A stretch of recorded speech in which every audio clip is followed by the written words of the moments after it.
Hello, my good friends. How are you today? May God bless you all.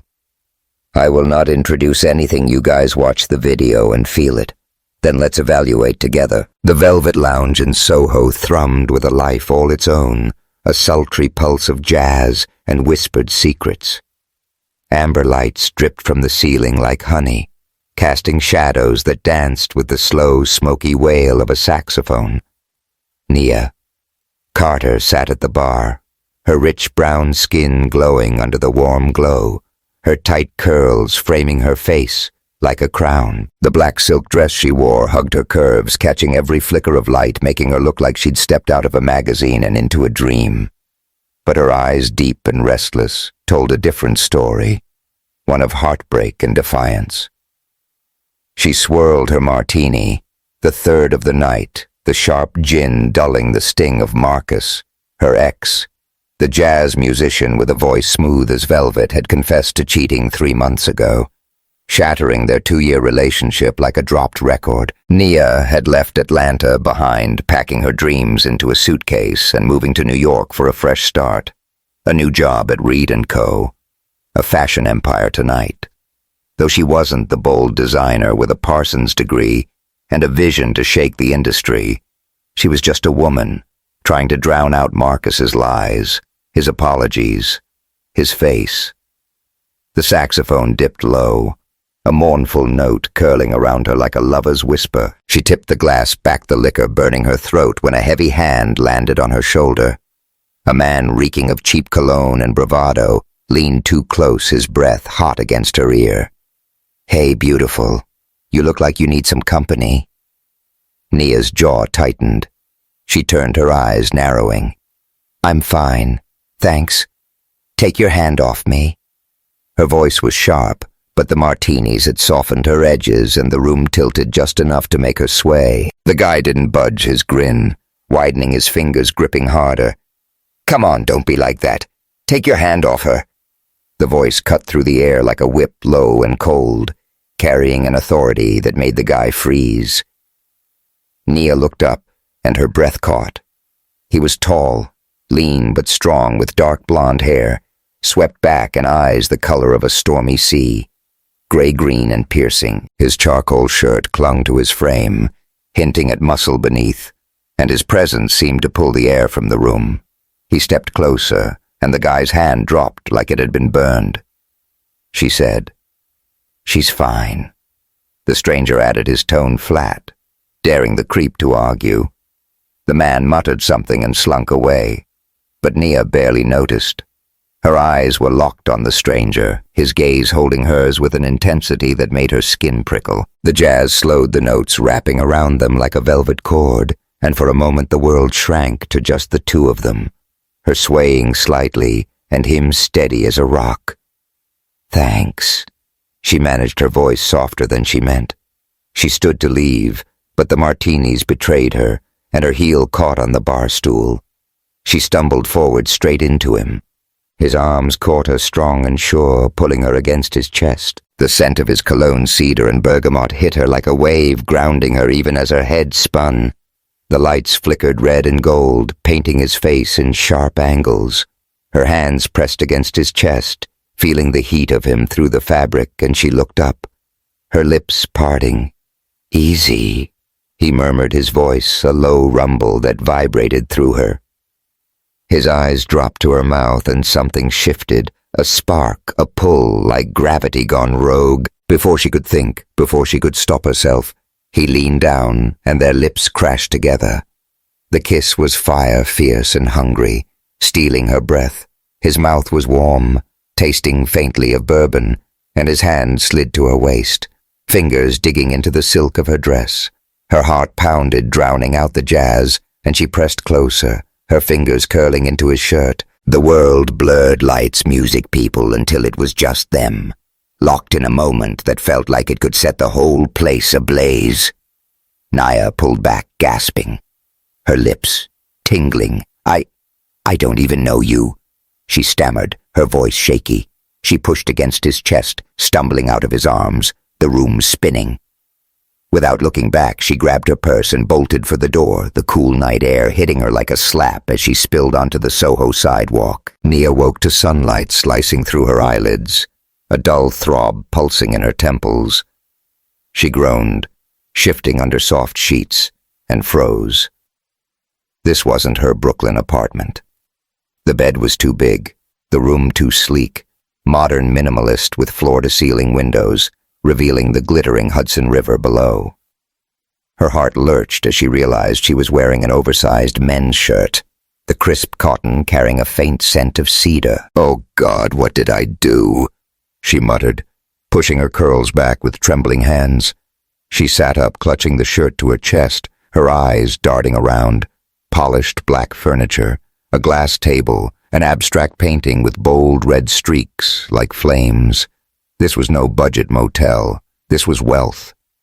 Her gaze landed on a crumpled heap in the corner, her black dress soaked and reeking of alcohol and something worse.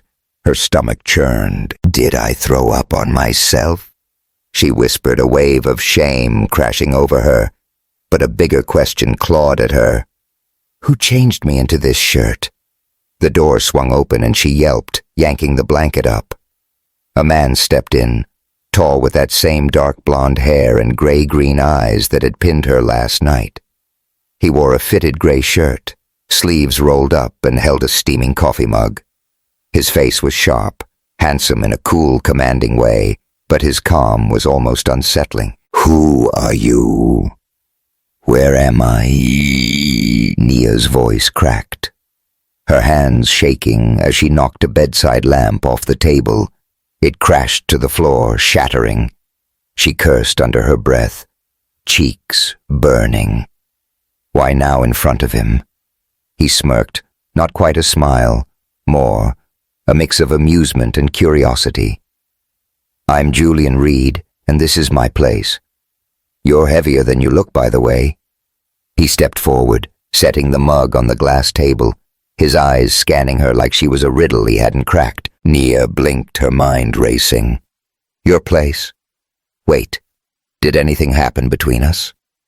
Her voice rose, fingers clutching the shirt's hem as worst-case scenarios flooded her brain. She was Nia Carter, the designer who'd won awards, who controlled every detail of her life. She didn't wake up in strangers' penthouses. Julian tilted his head, a rare glint of humor in his eyes.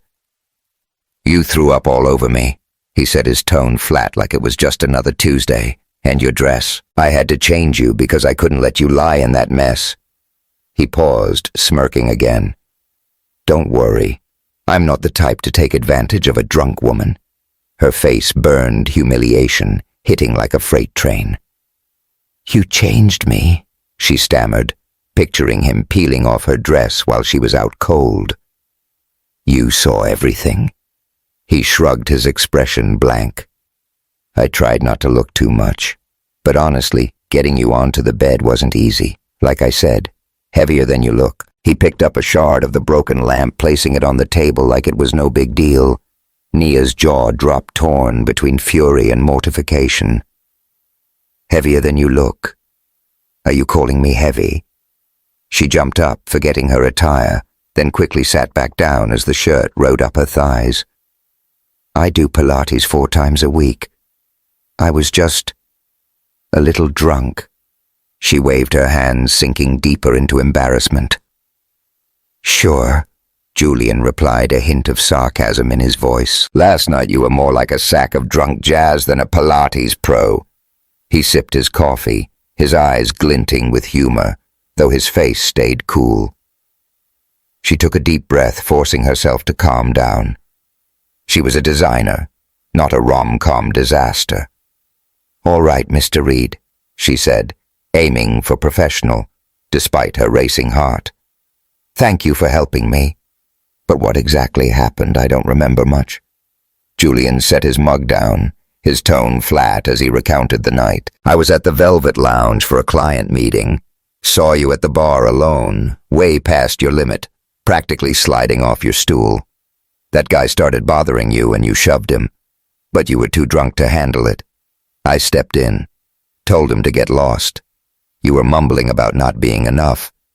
Then you puked on my favorite Tom Ford jacket. Custom from Paris.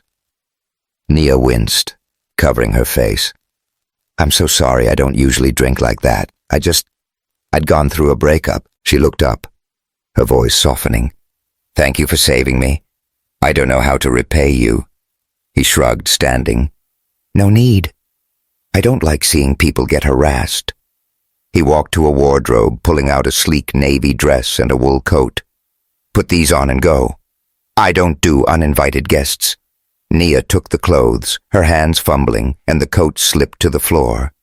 She bent to grab it, hearing Julian's dry comment. You've got a real knack for dropping things. She laughed stiffly, clinging to her pride.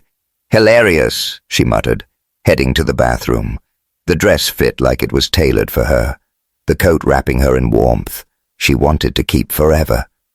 When she stepped out, Julian was by the window, gazing at the river. She cleared her throat. Thanks again, Mr. Reed. I'll get out of your hair. He turned, handing her a white business card with Julian Reed in gold lettering. If you drop anything else. Call me to pick it up, he said, smirking the first time she saw him come close to a real smile. She nodded, taking it. I'll try not to bother you again. She left the penthouse, the elevator ride a blur of jumbled thoughts. Outside, a light drizzle fell and New York's chilly air filled her lungs. She hailed a taxi, slid into the back seat, and stared at the card, Julian Reed. A name she wouldn't forget, though she wanted to erase last night from her mind. Back at her Brooklyn apartment, Nia flopped onto the couch, telling herself to focus on her new job at Reed & Co. starting tomorrow. But as she closed her eyes, Julian's image, those gray-green eyes that smirk, that low, rumbling voice kept resurfacing. She had no idea he was her boss, or that her life was about to turn upside down in ways she couldn't imagine. Thank you for diving into the sizzling start of Soul on Fire. If Nia and Julian's spark got your heart racing, hit that subscribe button and drop a comment about your favorite moment. Maybe that steamy kiss, or Nia's fiery comeback. Share this story with your friends to spread the heat, and don't miss what's coming next. Nia. Carter stepped off the subway at Penn Station, the morning bustle of Manhattan, swirling around her like a chaotic symphony. Horns blared, street vendors shouted, and the scent of pretzels mixed with exhaust in the crisp air. She adjusted her navy blazer, the tailored fit accentuating her frame, and smoothed her curls into a high bun. Today was her first day at Reed & Co., and she was determined to leave last weekend's disaster behind the martinis, the puked-on dress, that searing kiss with a stranger named Julian Reed. She shook her head, pushing the memory of his gray-green eyes and cedar-scented shirt out of her mind. Focus, Nia. You're a designer, not a hot mess. The Reed & Co. building loomed ahead, a sleek tower of glass and steel that caught the morning sun like a diamond. Nia took a deep breath, her heels clicking on the polished lobby floor as she stepped through the revolving doors. The interior was a vision of modern elegance. White marble walls, abstract sculptures, and employees in sharp outfits bustling about. She smiled faintly. This was her world, where she belonged, where she could rebuild after Marcus's betrayal. An elevator whisked her to the 15th floor, where the main conference room awaited. Today was the introduction for the new design team, and Nia had spent all week preparing her pitch for a collection called Harlem Reborn, a bold fusion of 1920s black cultural motifs with cutting-edge tailoring. If it landed, it could be her ticket to establishing herself in New York, leaving Atlanta's ghosts behind. She entered the conference room, nodding to a few colleagues, and set up her laptop and sketches on the long glass table. The atmosphere buzzed with tension. Reed & Co. was gunning for a major contract with a Paris luxury brand, and the design team was under pressure to deliver. Nia reviewed her slides, her heart steady. She'd won awards for her work. She could do this. Then the door opened and her world tilted. A man strode in tall with dark blonde hair swept back his gray-green eyes, scanning the room like a hawk. He wore a charcoal suit that hugged his frame, exuding cool authority. Naya froze her fingers, tightening around her pen. Julian Reed. The man who'd saved her from a creep, changed her clothes after she puked and kissed her like the world was ending. He was the CEO of Reed & Co. "No way," she whispered, her stomach dropping. She forced her face to stay neutral, but her mind screamed, "He's my boss." Julian took his seat at the head of the table, his deep voice resonating. "Good morning, everyone. I'm Julian Reed, and today I want to hear your ideas. We've got a Paris contract to win. Let's get to it." His gaze swept the room, lingering on Nia for a split second. A faint smirk flickered across his lips, like he recognized her, but had no intention of acknowledging it. Nia swallowed hard, her hand trembling. "Stay professional, Nia. This is work, not his penthouse." She couldn't let that night ruin her first impression with her boss, even if he'd seen her at her absolute worst. When her turn came, she stood smoothing her blazer. "Hi, everyone. I'm Nia Carter," she began, her voice clear and confident. "My idea is Harlem Reborn, a collection blending 1920s Harlem Renaissance aesthetics. Think bold beadwork and jazz-inspired silhouettes with modern tailoring. It's a bridge between black heritage and global luxury, targeting younger markets while keeping high-end appeal."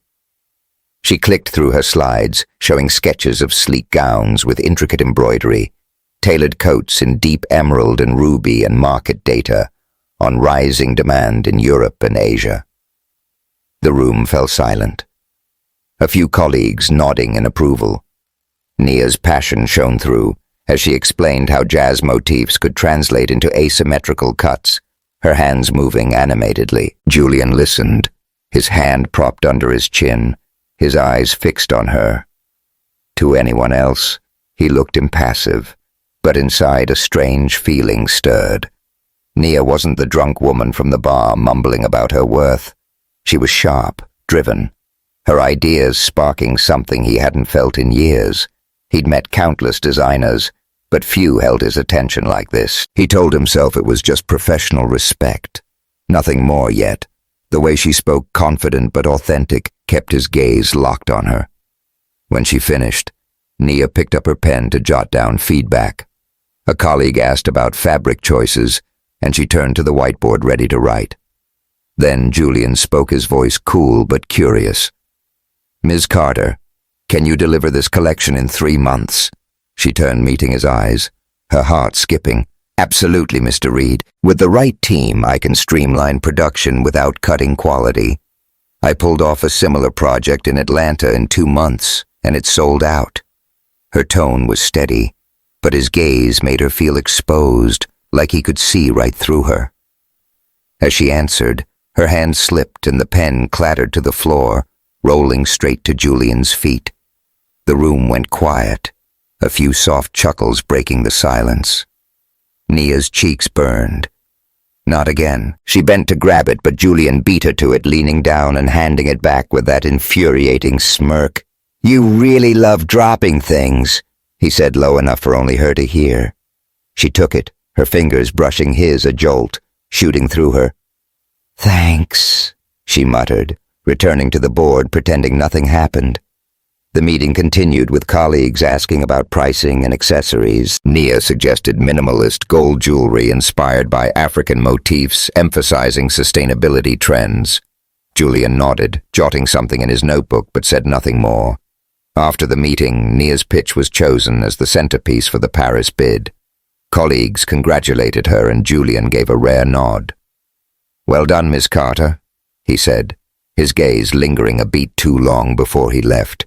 Nia exhaled, pride mixing with unease. She'd proven herself so.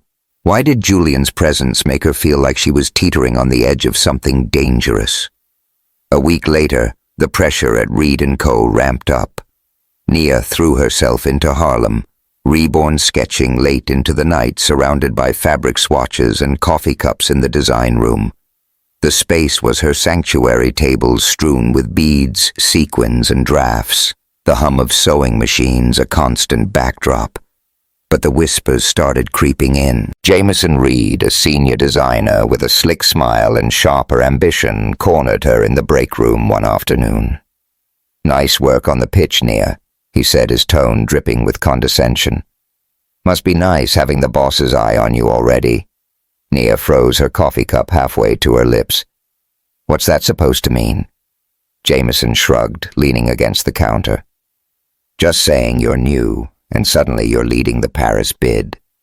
People talk, wondering if it's your designs or something else."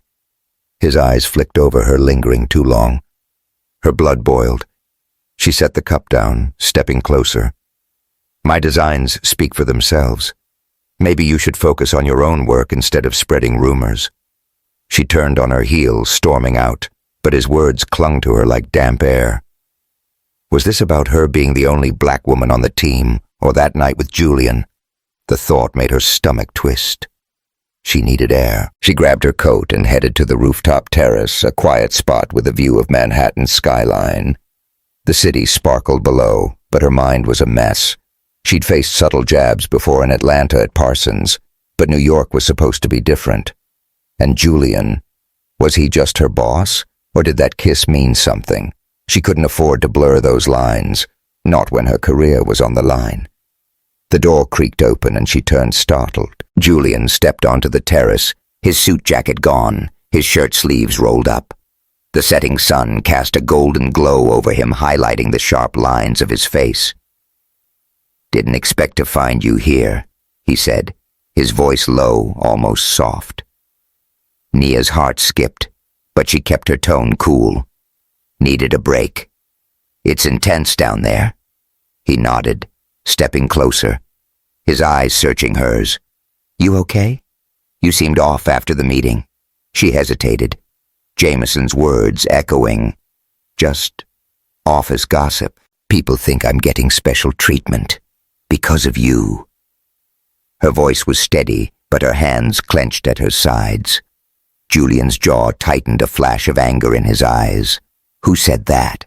Doesn't matter," she said quickly. "I can handle it. I just need to know you picked my pitch for the right reasons." He stepped closer, close enough that she caught the faint scent of his cologne bergamot and cedar, the same as that night, Nia. "I don't play favorites. Your work is brilliant. That's why you're here." His voice was firm, but his gaze softened, lingering on her lips. Her breath hitched. The air between them thickened, charged with the memory of their kiss. She could feel the heat of him even from a foot away, and her fingers itched to reach out. The city hummed below, but up here it was just them, the sunset painting the sky in pinks and oranges. "Julian," she started, but her words faltered as he closed the distance, his hand brushing her arm. The touch was light, but it sent a shiver through her, her skin tingling under his fingers. The hum of the city faded, replaced by the sound of her own heartbeat, loud and fast. "You're trouble, you know that," he murmured, his voice a low growl, his eyes dark with something she couldn't name. His thumb grazed her wrist, and she felt it everywhere, her pulse, her spine, her core. The moment stretched heavy with possibility, the air crackling like a storm about to break. She should have pulled away. She knew it, but her body betrayed her, leaning closer, her lips parting. His breath was warm, inches away, and she could almost taste the bourbon from that night. The world narrowed to his eyes, his touch, the heat radiating from him. Then her phone buzzed in her pocket, shattering the spell. She jerked back, fumbling for it, her cheeks burning. A text from Maya, her best friend. "Girl, you surviving day one. Call me." Nia exhaled, stepping away, the cool air rushing between them. "I should go," she said, her voice shaky. "Work to do." Julian nodded, his expression unreadable, but his eyes didn't leave her. "Don't let the gossip get to you. Nia, you're better than that." He turned and walked back inside, leaving her alone with the city and her racing heart. Nia returned to the design room, her mind a tangle of frustration and longing. She threw herself into her sketches, but Jameson's words and Julian's touch kept resurfacing. She wasn't here to play games or fall for her boss. She was here to build something. Her career, her future. But as she traced the lines of a beaded gown, her thoughts drifted to Julian's voice, his fingers on her wrist, the way he'd looked at her like she was the only person in the world. She didn't know it yet, but the rumors were just the beginning, and Julian Reed, with his stormy eyes and guarded heart, was about to become the biggest challenge of all. The French Quarter of New Orleans hummed with a magic all its own, an intoxicating blend of jazz history and heat. Gas lamps flickered along cobblestone streets, casting a golden glow on weathered buildings draped in ivy. The air was thick with the scent of beignets, Creole spices, and the faint tang of the Mississippi River. Nia Carter stepped out of the boutique hotel where Reed & Co. had set up camp, her black silk dress shimmering under the streetlights, its low neckline catching the eye of passers-by. Her curls were loose, framing her face, and she felt a spark of confidence despite the whirlwind of the past week. Reed & Co. had flown the design team to New Orleans for a high-stakes fashion event, a showcase to woo international buyers. Ahead of the Paris contract, Nia was tasked with leading the presentation of Harlem Reborn, and the pressure was crushing. Back in New York, Jameson Reed's rumors had spread like wildfire, painting her as the newbie who'd charmed her way into Julian Reed's favor. She'd fought to keep her head high, pouring her energy into her designs, but the whispers followed her even here. And then there was Julian, her boss, her rescuer, the man whose touch on the rooftop terrace still burned in her memory. Every glance from him felt like a match struck against her resolve. Tonight, though she needed a break, Lila, Julian's younger sister, had invited the team to a jazz club in the quarter, a place she swore would loosen everyone up. Nia had hesitated. Mixing work and play with Julian around was a recipe for trouble. But Lila's infectious energy was hard to resist. Besides, New Orleans felt like home in a way New York never could. The music, the rhythm, the soul of it all reminded her of her dad's old vinyl records spinning in their Atlanta living room. The club, a tucked-away gem called the Blue Note, was alive with sound and color. Red velvet curtains framed a small stage where a quartet played the saxophone, weaving a sultry melody that pulsed through the air. Dim lanterns hung from the ceiling, casting a crimson glow over the crowd. Nia slid into a booth with Lila and a few colleagues, her eyes scanning the room.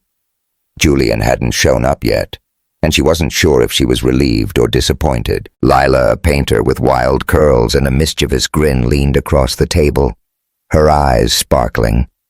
"Nia, you gotta let loose tonight. This city's got a way of pulling you out of your head." She wore a flowy dress splashed with bright colors, a stark contrast to Julian's reserved style. Nia smiled, sipping her bourbon. "I'll try, but work's got me wound tight. This event's make or break." Lila waved a hand. "Work can wait. Jazz can't." She paused, her grin turning sly. "Speaking of tight, what's the deal with you and my brother? He's been weird since you started."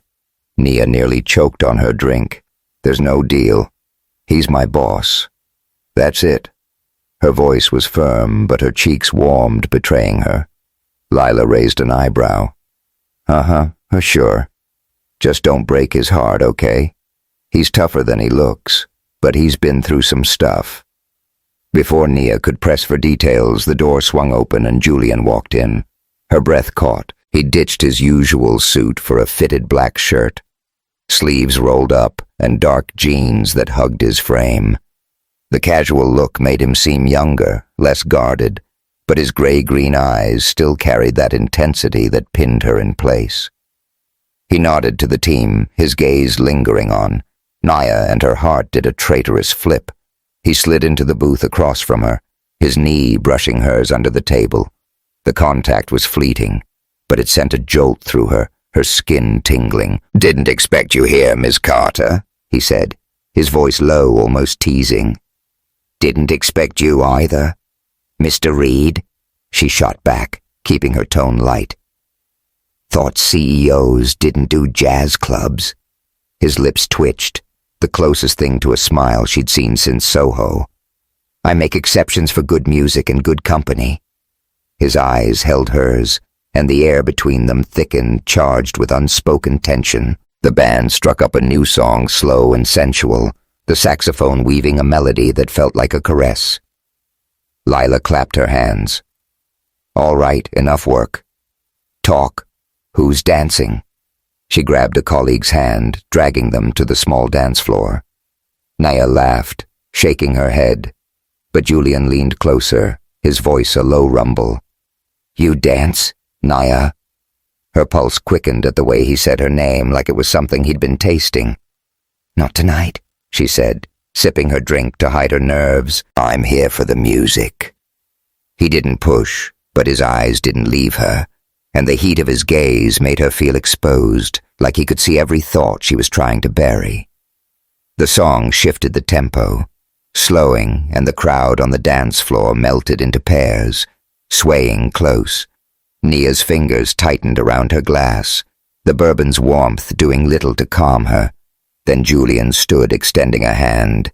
"One dance. You can't come to New Orleans and not dance." His tone was casual, but his eyes were a challenge, daring her to say yes. She should have said no.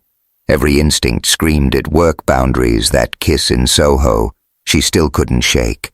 But the music, the bourbon, the way he looked at her like she was the only person in the room, it pulled her in. She set her glass down and took his hand, her skin buzzing where their fingers touched. He led her to the dance floor, the red lanterns casting a crimson glow over them. The saxophone wailed a slow, aching note that matched the rhythm of her heart. Julian's hand settled on her waist, firm but gentle, his other hand clasping hers. They moved together, their bodies close, the silk of her dress brushing against his shirt. The heat of him seeped through the fabric, and she could feel every shift of his muscles, every breath he took. The world, blurred lights, music, people until it was just them, swaying in a sea of sound. His hand slid lower, resting at the small of her back, and she inhaled sharply, catching the scent of his cologne, bergamot and cedar, sharp and intoxicating. The lantern's glow made his eyes look like they were burning, and she couldn't look away. "You're good at this," he murmured, his voice barely audible over the music, his breath warm against her ear. "You're not bad yourself," she replied, her voice steadier than she felt. Her free hand rested on his shoulder, her fingers brushing the edge of his collar, and she felt the tension in him, like a coil ready to snap. The song slowed further, the saxophone's notes sinking into her bones. Their bodies pressed closer, her chest grazing his, and she could feel his heartbeat, fast and strong, matching hers. His thumb grazed her waist, a small, deliberate movement that sent a shiver down her spine. The air crackled heavy with the memory of their kiss, and she knew he felt it too. The pull, the fire, the danger. She tilted her head, their faces inches apart, his breath mingling with hers. The lantern's red light danced across his features, sharpening the angles of his jaw, the curve of his lips. She wanted to close the distance, to taste him again, to let the music and the night carry her away.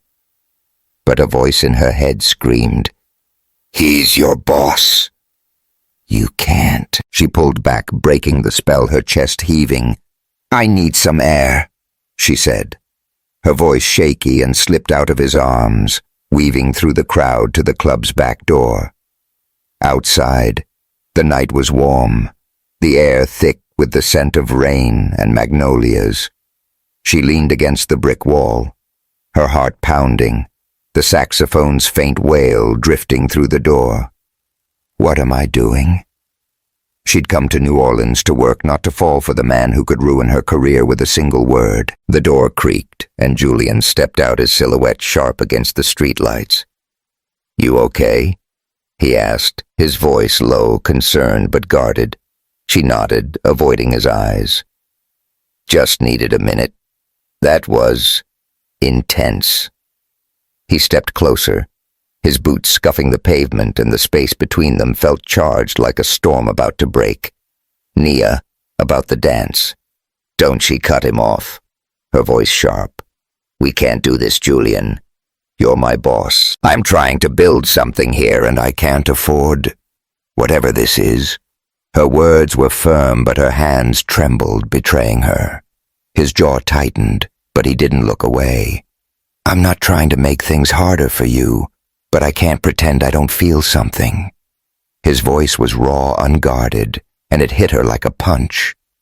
Before she could respond, footsteps echoed, and Lila appeared, her eyes wide.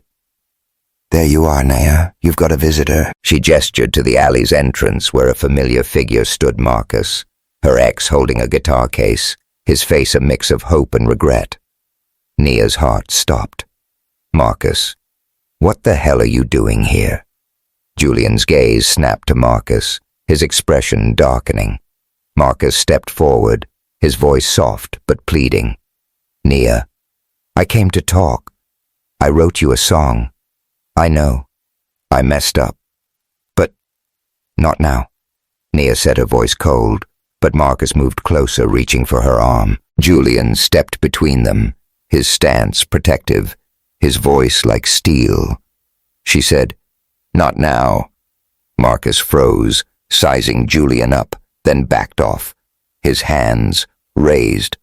"All right, man. I'll go, Nia. I'll be at the hotel if you change your mind." He turned and disappeared into the night. Nia's chest tightened, a mix of anger and confusion swirling inside her. Julian turned to her, his eyes searching. "Who was that?" "My ex," she said, her voice barely above a whisper. "He's persistent." Julian's face was unreadable, but something flickered in his eyes. Jealousy, maybe, or hurt. "You still love him?" His voice was low, almost accusing. "No," she said quickly, meeting his gaze. "But seeing him, it's complicated." She paused, her heart racing. "Julian, I don't know what's happening between us, but it scares me." He stepped closer, his hand hovering near her cheek, then dropping. "It scares me too," he admitted, his voice raw. Then he turned and walked back inside, leaving her alone in the alley, the distant saxophone filling the silence. Nia returned to her hotel room, the night's events replaying in her mind. Marcus's reappearance had stirred old wounds, but it was Julian's words, "It scares me too," that echoed loudest. She sat on the bed, staring at the city lights through the window, the faint hum of jazz drifting up from the streets. She'd come to New Orleans to prove herself, but now she was caught in a dance far more dangerous than the one on the club floor. A dance with her heart, her career, and a man she couldn't stop wanting. The New York skyline glittered through the rain-streaked windows of Reed & Co.'s design room, a blur of lights against the stormy night. Nia Carter hunched over her drafting table, surrounded by sketches and fabric swatches, the faint hum of a sewing machine filling the air. Her latest project, Southern Soul, was taking shape, a collection inspired by the vibrant culture of the American South, with flowing silk dresses and hand-embroidered patterns that echoed her Atlanta roots. It was her chance to cement her place at Reed & Co., to silence the whispers that had followed her since New Orleans. The trip to New Orleans had been a triumph. The Harlem Reborn showcase had wowed buyers, and Reed & Co. was now the frontrunner for the Paris contract. But the victory felt hollow. Marcus's unexpected appearance had stirred old wounds, and Julian's reaction. His guarded eyes, his sharp question about whether she still loved her ex, had left her reeling. Since returning to New York, Julian had kept his distance. his emails curt and his visits to the design room rare. The absence stung more than Nia wanted to admit, and the memory of their dance in the jazz club, his hands on her waist, his breath against her ear haunted her late-night sketches. Worse. Jameson Reed's rumors had escalated. The senior designer had spread a vicious lie that Nia had stolen ideas for Harlem Reborn from a junior colleague, and the whispers were now a roar. Colleagues who once congratulated her now avoided her eyes, and Nia felt the weight of their judgment like a stone. She'd confronted Jameson in the break room, her voice steady despite her fury. "You've got no proof, and you know it. My work stands on its own." He'd smirked, shrugging, but the damage was done. She was fighting not just for her career, but for her dignity as the only black woman on the team. Nia rubbed her temples, the fluorescent lights buzzing above. It was past 9 p.m. and the office was nearly empty. She should have gone home, but the design room was her refuge, the one place where she could control something. Her phone buzzed a text from Maya, her best friend. "You still at work? Girl, you need to rest." Nia smiled faintly, but didn't reply. Rest could wait. She needed to prove she belonged here. The door creaked open, and she looked up, startled. Julian stood in the doorway, his shirt slightly rumpled, his hair damp from the rain outside, his gray-green eyes locked on hers, and her heart did a traitorous flip. "You're still here," he said, his voice low, a mix of surprise and something softer. "So are you," she replied, keeping her tone neutral. "Thought. CEOs clocked out early." He stepped inside, closing the door behind him. "Not when there's a Paris contract on the line." He paused, his gaze softening. "You've been working non-stop, Nia." "You okay?" She wanted to snap that. No. She wasn't okay. Not with the rumors. Not with Marcus. Not with him avoiding her. But she swallowed the words, shrugging. "Just doing my job." Southern soul won't design itself. He nodded, moving closer, his boots scuffing the floor. The air between them felt heavy, charged with the unspoken tension from New Orleans. "I heard about the rumors," he said, his voice tight. "Jameson's out of line. I'm handling it." Nia's eyes flashed. "I don't need you fighting my battles, Julian. I can handle him." Her tone was sharper than she meant, but the frustration spilled out. Frustration with the gossip, with her own heart, with the way he made her feel. Julian's jaw clenched, but he didn't back down. "I know you can, but I'm not letting anyone sabotage my team, or you." His voice was firm, but his eyes held something raw, something that made her breath catch. She stood crossing her arms. "Why do you care so much? You've barely spoken to me since New Orleans. What's going on, Julian?" Her voice trembled and she hated it, hated how vulnerable she sounded. He ran a hand through his hair, exhaling sharply. "I saw you with him, Nia. Your ex. You looked conflicted. I thought you were choosing him." His voice was low, almost pained, and it hit her like a punch, Marcus. She shook her head, stepping closer, her hands balling into fists. "I told him, it's over. I don't love him anymore. But you didn't even ask me. You just shut me out. Why?" He looked away, his jaw tight, and for a moment she thought he wouldn't answer. Then he met her eyes, his voice raw. "Because I'm trying to keep this professional. But every time I'm near you, He stopped, his hands clenching at his sides. Her heart pounded the air between them, crackling. "You what?" She pressed her voice barely above a whisper. He stepped closer, so close she could feel the heat of him, smell the faint cedar of his cologne. "I can't stop thinking about you," he said, his voice a low growl. "That night in Soho, the dance in New Orleans. It's driving me crazy, Nia." Her breath hitched, and before she could think, she was moving toward him, her hands reaching for his shirt. But a knock on the door startled them and they sprang apart, her heart racing. A janitor poked his head in apologizing, and Nia grabbed her coat, muttering, "I need to go." She fled the building, the rain pouring down in sheets, soaking her instantly. The city was a blur of neon lights and honking taxis, but all she could think about was Julian, his words, his eyes, the way he made her feel alive and terrified all at once. She couldn't keep running from him. Without thinking, she turned toward his penthouse in Chelsea, the place where this all began. The rain lashed her face as she reached his building, her coat heavy with water, her curls plastered to her cheeks. She pressed the buzzer, her breath ragged, and when Julian opened the door, his eyes widened. He wore a gray t-shirt and jeans, his hair damp like he'd just come in from the storm. "Nia, what are you doing out here?" he asked, his voice thick with concern. She stepped inside, rainwater dripping onto the polished wood floor, her voice firm despite her shivering. "We need to talk, now." He crossed his arms, his expression guarded. "About what, you and your ex?" "I saw you with him in New Orleans. If you're going back to him, you're an idiot." She cut him off, her voice rising over the roar of the rain outside.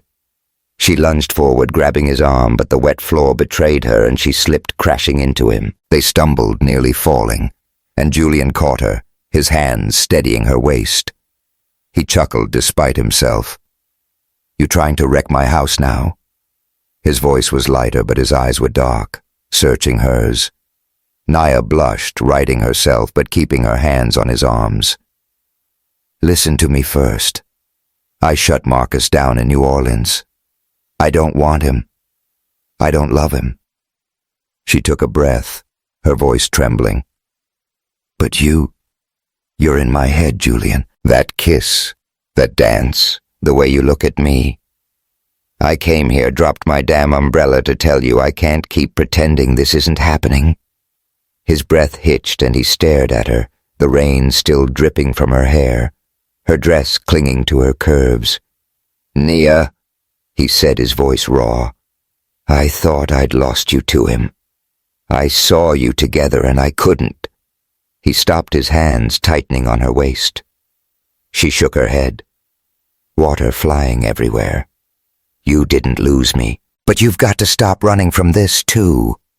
Her eyes locked on his, unwavering, her heart pounding. The room fell silent, the only sound the rain hammering the windows and their ragged breathing. Then Julian moved fast and sure, pulling her against him. His lips crashed into hers, a kiss that was all fire and need, tasting of rain and desperation. Her hands slid up his chest, fingers curling into his shirt, and she pressed closer, the cold of her wet clothes meeting the heat of his body. His hands roamed her back, one slipping into her hair, tilting her head to deepen the kiss. The world dissolved, rain rumors, regrets, until it was just them, tangled in a storm of their own making. Her skin burned where he touched her, the damp fabric of her dress amplifying every sensation. His breath was hot against her lips, a low groan escaping him as she arched into him. The kiss slowed, becoming something softer, more deliberate, his thumb brushing her cheek as he pulled back, their foreheads resting together. The rain's rhythm filled the silence, and she could feel his heartbeat fast and strong under her palm. "Nia," he whispered, his voice rough. "I've been fighting this since that night in Soho, but I can't anymore." She looked up, her lips tingling, her heart raw. Then, "Don't. But I need to know you're in this. Julian, really in it." He hesitated, his eyes shadowed. "There's something you should know," he said, his voice low. "My last relationship. It wasn't just a breakup. My fiancé left me because my father pushed her into it for a business deal. I cut ties with him after that, but it's why I'm careful. I don't want to hurt you, Nia." Her chest tightened, but she nodded, her hand cupping his face. I'm scared too. Marcus broke me and I'm still picking up the pieces, but I'm not her and you're not him. We can figure this out, if you want to. He searched her eyes, then pulled her close, his lips brushing her forehead. I want to, he murmured, his voice steady now. But we need to go slow for both our sakes. She nodded, her heart lighter despite the storm outside. They stood there holding each other, the rain a soft backdrop to their quiet promise. But as Nia left his penthouse, the weight of Jameson's rumors and the looming Paris contract pressed down again. She'd opened her heart to Julian, but the world outside wasn't done testing them. The design room at Reed & Co. was a whirlwind of controlled chaos, a symphony of clattering sewing machines, rustling fabrics, and murmured instructions. Nia Carter stood at the center of it all, pinning a silk dress to a mannequin, her hands steady despite the exhaustion tugging at her. The past weeks had been a blur of late nights and relentless pressure as she finalized Southern Soul for New York Fashion Week, the biggest stage of her career. The collection-flowing gowns with hand-embroidered floral motifs, tailored jackets in deep indigo and ochre, and delicate gold accessories was a love letter to her Southern roots, a testament to her resilience. But resilience was hard to come by these days. Jameson Reed's smear campaign had escalated with fabricated emails surfacing that claimed Nia had plagiarized designs for Harlem Reborn. The accusations were baseless, but they'd sown doubt among colleagues, and Nia felt the weight of every sidelong glance. She'd fought back, presenting her original sketches to the team, but the damage lingered a stain on her reputation as the only black woman in the room. Through it all, Julian Reed had been her anchor, checking in late at night, bringing coffee, defending her to the board. Their rainy night confession in his penthouse had shifted something between them, a fragile trust growing amidst the storm.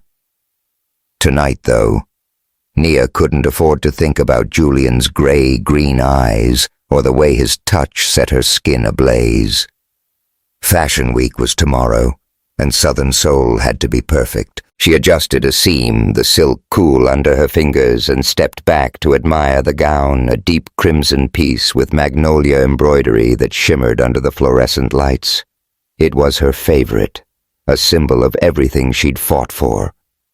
The door creaked open, and Julian stepped in, holding 2 coffee cups, his shirt sleeves rolled up, his hair slightly mussed. The sight of him, casual yet commanding, sent a familiar jolt through her. "Thought you could use this?" he said, handing her a cup, his voice warm but tinged with concern. "You've been at it for hours, Nia." She took the coffee, their fingers brushing, and smiled faintly. "Can't stop now. Tomorrow's the big show." The warmth of the cup grounded her, but his nearness made her heart race, the memory of their rain-soaked kiss still vivid. He leaned against the table, his eyes scanning the mannequin. "This is incredible. You're incredible." His voice was low, sincere, and it hit her harder than she expected. She looked away, her cheeks warming. "Thanks, but I'm just trying to keep it together. Jameson's lies aren't making it easy." Julian's jaw tightened. "He's done. I've got HR investigating, and I'm meeting with the board tomorrow to clear your name. You don't deserve this." She nodded, but doubt gnawed at her. "I know you're trying, Julian, but it feels like I'm fighting the whole world sometimes, being the only one like me in this room. It's heavy." He stepped closer, his hand hovering near hers, then settling on the table. "You're not alone, Nia.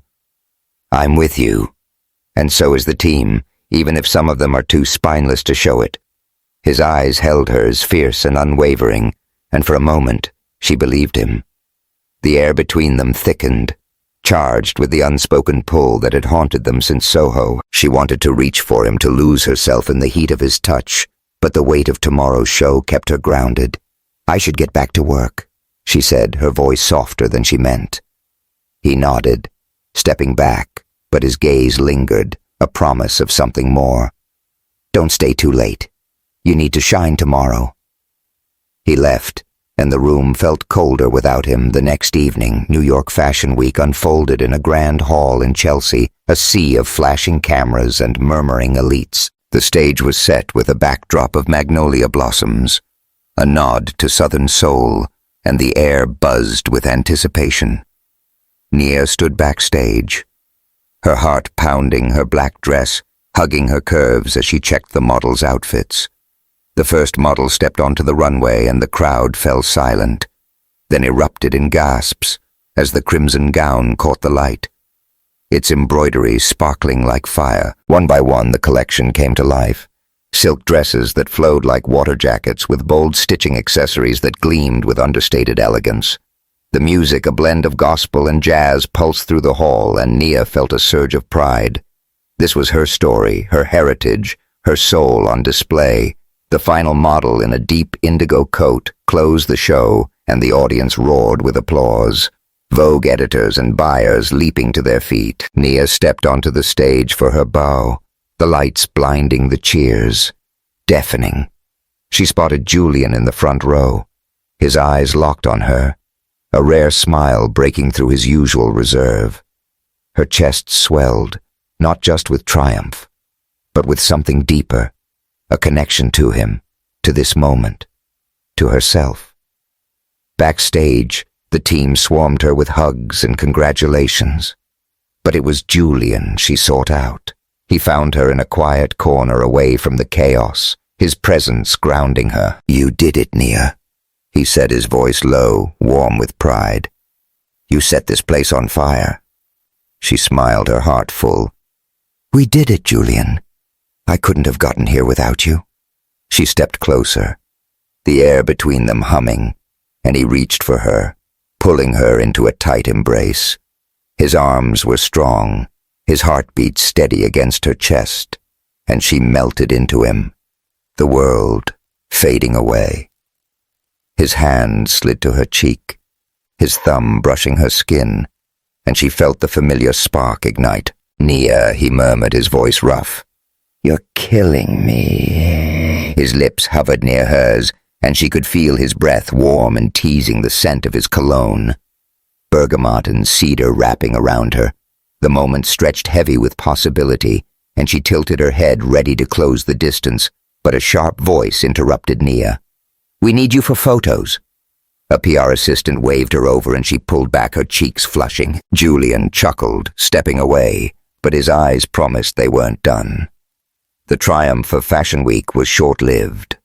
2 days later, Jameson escalated his attack, leaking a forged document to a fashion blog that accused Nia of stealing designs. The story spread online, and by Monday, her inbox was flooded with hate mail, some laced with racial slurs that cut deeper than she'd admit. The board called an emergency meeting, and though Julian presented evidence proving Nia's innocence, the damage was done. Clients hesitated, and the Paris contract hung in the balance. Nia sat in her apartment staring at the city lights, her phone buzzing with a message from Maya. "You're stronger than this, Nia. Don't let them win." But strength felt out of reach. She'd fought so hard only to be torn down by lies. And Julian, his support, meant everything. But she couldn't shake the fear that he was protecting her out of duty, not love.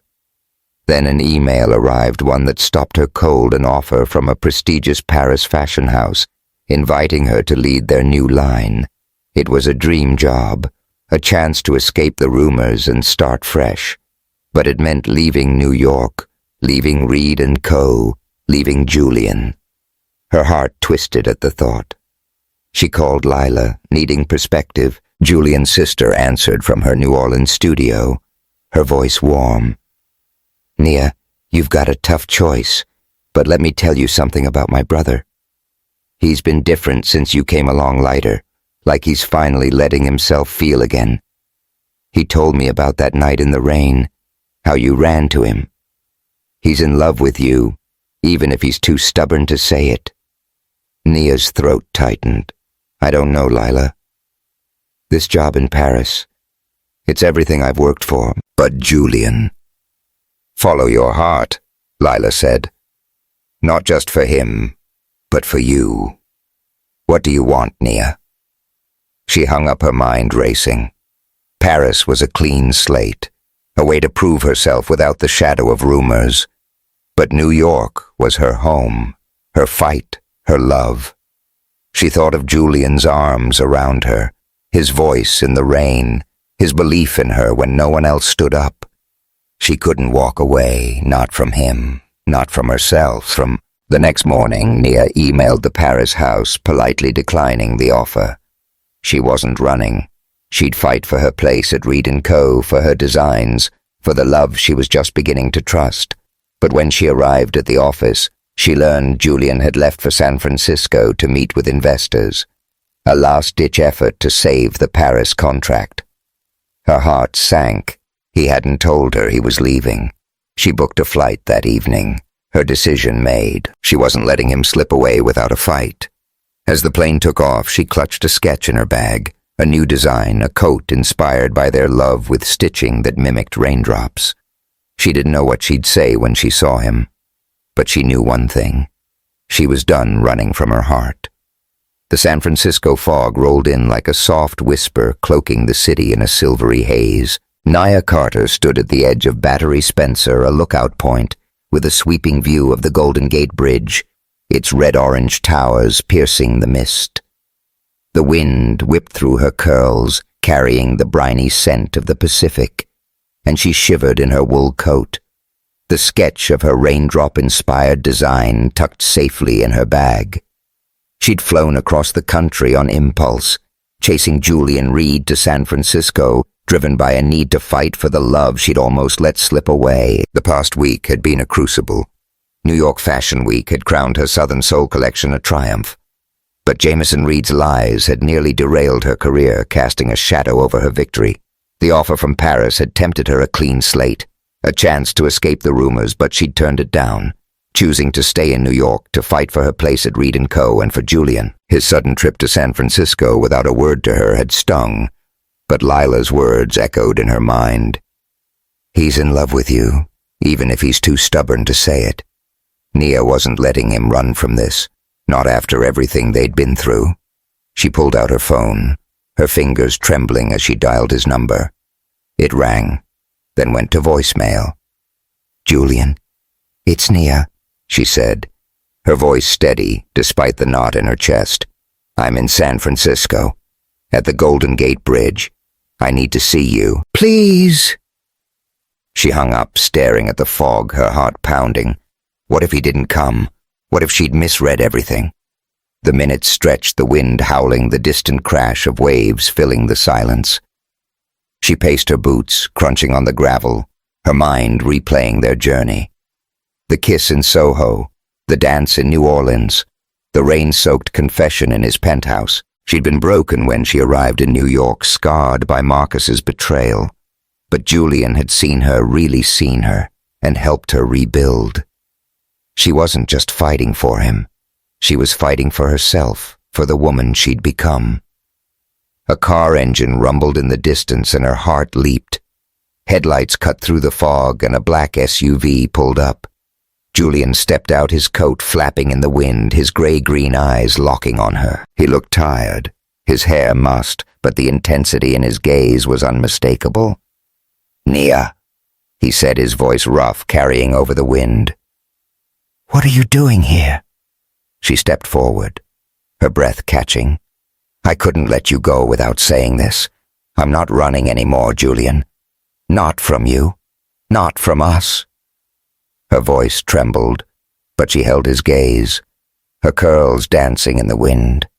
He closed the distance, stopping inches away, his eyes searching hers. "I came here to save the Paris contract, but all I could think about was you. I should have told you I was leaving. I'm sorry."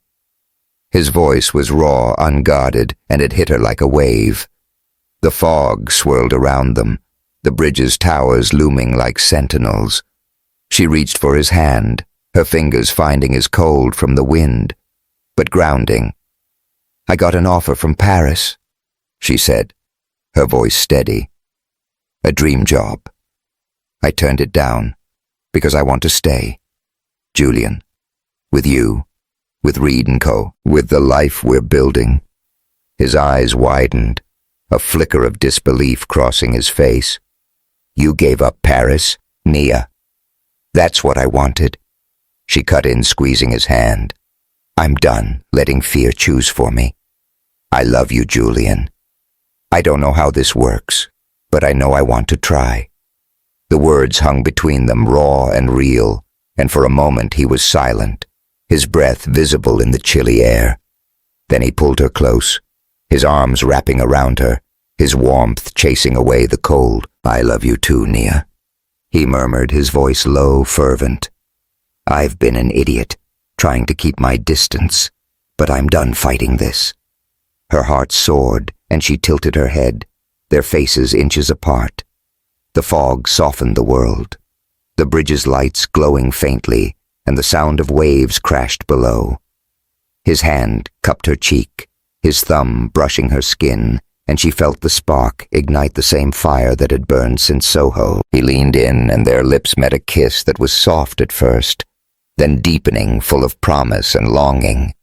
His mouth was warm, tasting faintly of coffee, and she pressed closer, her hands sliding to his chest, feeling his heartbeat under her palms.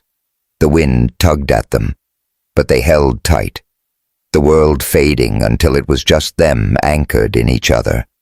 The kiss slowed, and he pulled back his forehead, resting against hers, their breaths mingling. "You're shivering," he said, his voice husky, a smile tugging at his lips. He shrugged off his coat, draping it over her shoulders, his fingers lingering on her arms. She laughed, the sound light, despite the weight of the moment. "You're always saving me, huh? First my dress, now my warmth." He smirked, his eyes glinting. "Someone's got to keep you from dropping things or freezing." His tone was teasing, but his gaze was soft, full of something deeper. They stood there wrapped in his coat, the fog curling around them like a cocoon. The bridge stretched into the distance, a symbol of connection, and Nia felt a quiet certainty settle in her chest. This wasn't the end of their challenges, but it was a beginning, a promise to face them together. Back in New York, the storm of rumors began to clear.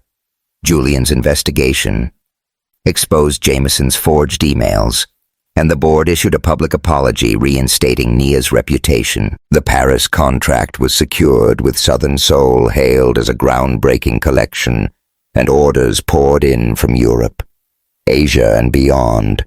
Nia was promoted to creative director, a role that let her shape Reed & Co.'s future while mentoring young designers, especially those from marginalized communities. She and Julian didn't rush to define their relationship. No splashy announcements, no need for headlines. But at Reed & Co., everyone knew. Colleagues teased Nia when Julian dropped by the design room with coffee or a quick sketch suggestion, and she'd roll her eyes, saying, "He's just doing his job." But her heart knew better. It was love, the kind that grew from shared battles and quiet moments. They found joy in the simple things, walks along the Hudson River, where Julian told stories of his San Francisco childhood, or cozy evenings in Nia's Brooklyn apartment where she sketched while he read, their laughter filling the space. Once he tried to help her sew a sample, mangling the fabric so badly, she laughed until tears streamed down her face. "Stick to spreadsheets. Read," she teased. And he pulled her into a kiss, proving he was good at other things. Nia's past with Marcus faded, a shadow, no longer heavy enough to hold her. She channeled her healing into her work, launching a children's fashion line inspired by Black Southern culture with bright patterns and stories woven into every piece. Julian supported her, setting up a scholarship fund for young designers, a nod to the barriers they'd both faced. One Sunday morning, Nia woke in Julian's Chelsea penthouse, sunlight streaming through the windows, warming her skin. She lay in his bed, wearing one of his shirts again, the cotton soft against her, carrying his familiar cedar scent. The room felt like home now, with her touches scattered around a sketch on the wall, a colorful throw blanket she'd bought to soften the stark decor. The aroma of coffee drifted from the kitchen, and she smiled, knowing Julian was there, probably burning the toast. She sat up, tugging the shirt down, and padded to the kitchen. Julian stood at the counter, his back to her, wearing a t-shirt and jeans, humming off-key to a jazz tune on the radio. She leaned against the doorway, watching him, her heart full. This was the life she hadn't dared dream of, a love that saw her scars and all, and a career that let her shine. He turned, catching her gaze, and grinned. "You're up. I was going to surprise you with breakfast." He held up a plate of slightly charred toast, his expression sheepish. She laughed, crossing the room to take the plate. "You're lucky I love you, because this toast is a crime." She set it down, stepping into his arms, her hands sliding up his chest. He pulled her close, his lips brushing her forehead. "I love you too, Nia. Always will." His voice was soft, steady, a vow that needed no ring. They stood there swaying to the faint jazz, the city humming outside. The road ahead wouldn't be easy. Fashion was brutal, and love was messier. But they'd face it together, their fire burning brighter than any storm. One evening, they walked along the Hudson, the city lights reflecting on the water. Nia teased, "You know I haven't dropped anything in a while. Think I'm cured." Julian smirked, pulling her close. "Don't jinx it, Carter. I'm still on call to pick up your pieces." He kissed her slow and deep, and she knew no matter what fell, they'd catch each other. Their story wasn't over. Just beginning with new designs, new dreams, and a love that would write its own chapters. Thank you for burning bright, with soul on fire. Nia and Julian's journey has been a wild ride, and we're so grateful you joined us. Hit that subscribe button to catch more stories that spark your heart, and drop a comment with your favorite moment. Maybe their rainy kiss or that Golden Gate reunion. Share this tale with your friends to spread the love, and we'll see you in the next fiery adventure.